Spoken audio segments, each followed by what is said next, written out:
Assalamualaikum warahmatullahi wabarakatuh. Perkenalkan, nama saya Windika Yisa Okta Fitriana dengan nomor induk mahasiswa 29027267782, program studi S1 Bisnis Manajemen. Sebelumnya, saya ucapkan terima kasih kepada Ibu Hirda Sabriah Darakuspa, SP, MIL, MSc yang telah memberikan kesempatan diskusi pada mata kuliah Etika Bisnis dan Berkelanjutan. Di sini saya akan menceritakan kembali apa saja yang telah dipelajari dalam sesi perkuliahan ini terkait pendekatan pemangku kepentingan terhadap bisnis, masyarakat, dan etika. Pendekatan pemangku kepentingan terhadap bisnis, masyarakat, dan etika menekankan pentingnya hubungan yang saling bergantung antara perusahaan dengan berbagai kelompok pemangku kepentingan seperti pemegang saham, dewan direksi, manajemen, karyawan, pelanggan, regulator, dan masyarakat luas.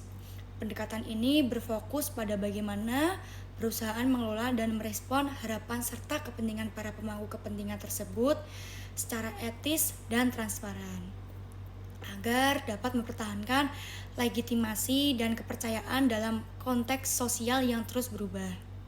Keberhasilan tata kelola perusahaan modern sangat bergantung pada keterlibatan yang efektif antara pemangku kepentingan dan pengambilan keputusan yang mencakup nilai-nilai sosial, responsibility, dan prinsip keberlanjutan.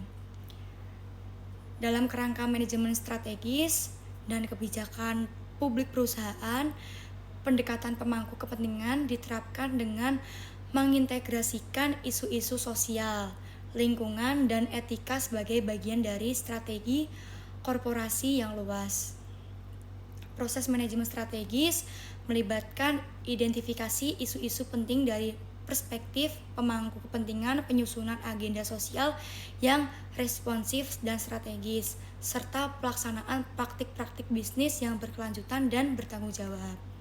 Pendekatan ini memungkinkan perusahaan tidak hanya mengejar tujuan keuangan, tetapi memberikan dampak positif terhadap masyarakat dan lingkungan, sehingga memperkuat hubungan perusahaan dengan pemangku kepentingan dan meningkatkan akuntabilitas melalui pelaporan berkelanjutan dan pengendalian strategis yang terstruktur.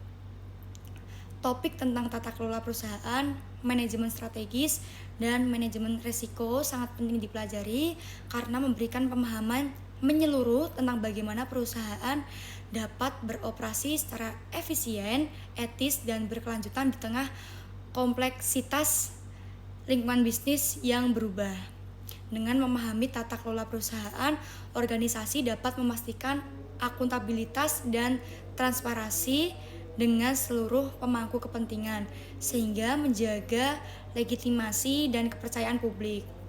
Manajemen strategis membantu perusahaan dalam merumuskan dan melaksanakan kebijakan yang mampu menciptakan keunggulan kompetitif sekaligus mengintegrasikan nilai sosial dan lingkungan.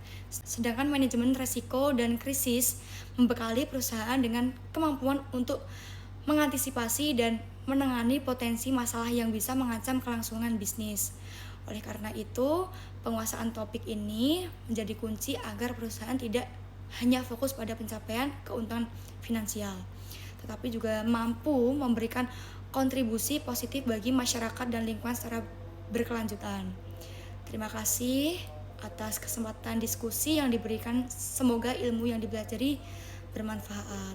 Sekian, wassalamualaikum warahmatullahi wabarakatuh.